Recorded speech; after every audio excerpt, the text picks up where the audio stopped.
दोस्तों आज हम पढ़ने वाले क्लास 10th यूपी बोर्ड का एक प्यारा चैप्टर जिसका नाम है रसखान के सव्वे कवित्युम। तो आइए दोस्तों हम इसे डिटेल से एनिमेशन के माध्यम से समझते हैं। इन पंक्तियों में रसखान जी कहते हैं कि अगर मेरा अगला जन्म मनुष्य के रूप में मिले तो मैं ब्रज के गोकुल गांव में रहना चाहूँगा।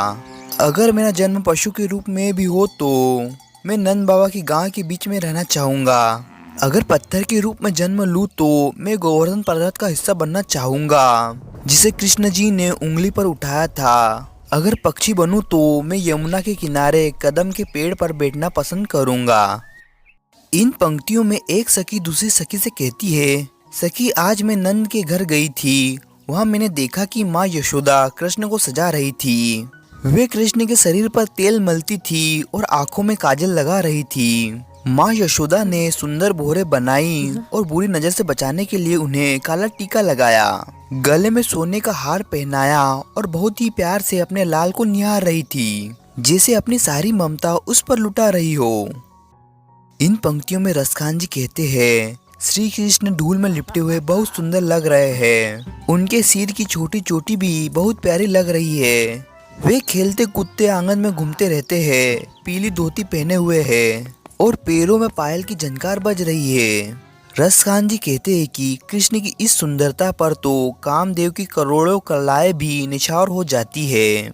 वे आगे कहते हैं कि वह कौवा भी बहुत भाग्यशाली था जिसने कृष्ण के हाथ से मक्का और रोटी लेकर उड़ान भरी। आगे की पंक्तियों में गोपियां कहती है, जिस दिन से नंदलाल गायों को चराने इस वन में आया है उस दिन से ही उसने अपने मधुर स्वर में गोधन के गीत गाकर और बांसुरी बजाकर सबका मन मोह लिया है। उसी दिन से वह हमारे दिलों में बस गया है। लगता है जैसे उसने हम सब पर कोई जादू कर दिया हो। अब तो कोई किसी की मर्यादा या मान सम्मान की परवाह नहीं करता, क्योंकि ब्रज के सारे लोग कृष्ण के प्रेम में बंध चुके हैं। इन पंक्तियों में गोपियां शिकायत करती है कि अब तो कृष्ण पूरी तरह बांसुरी के वश में हो गए हैं।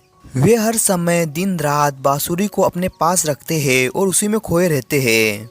अब हमारी ओर कौन ध्यान देगा? यह बांसुरी जैसे हमारी सौतन बन गई है, जिसने कृष्ण का मन पूरी तरह अपनी ओर खींच लिया है। उसे देखकर हमें जलन होती है, इसलिए गोपियां आपस में कहती है, हे सखी आओ हम सब मिलकर कहीं और चले, क्योंकि अब ब्रज में तो केवल बांसुरी ही राज करेगी। इन पंक्तियों में एक गोपी दूसरी गोपी से कहती है, सखी मैं सिर पर मोर पंख सजाऊंगी, गले में गुंज की माला पहनूंगी, पीताम्बर ओढ़कर और लंकुटी लेकर ग्वाल वालों के साथ घूमूंगी।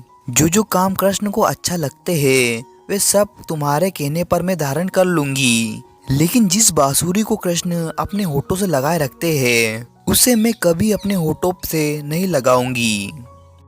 इस कवित्व में कवि ने उस समय का सुंदर दृश्य दिखाया है जब श्री कृष्ण गायों को चराकर ग्वाल बालकों के साथ घर लौट रहे हैं।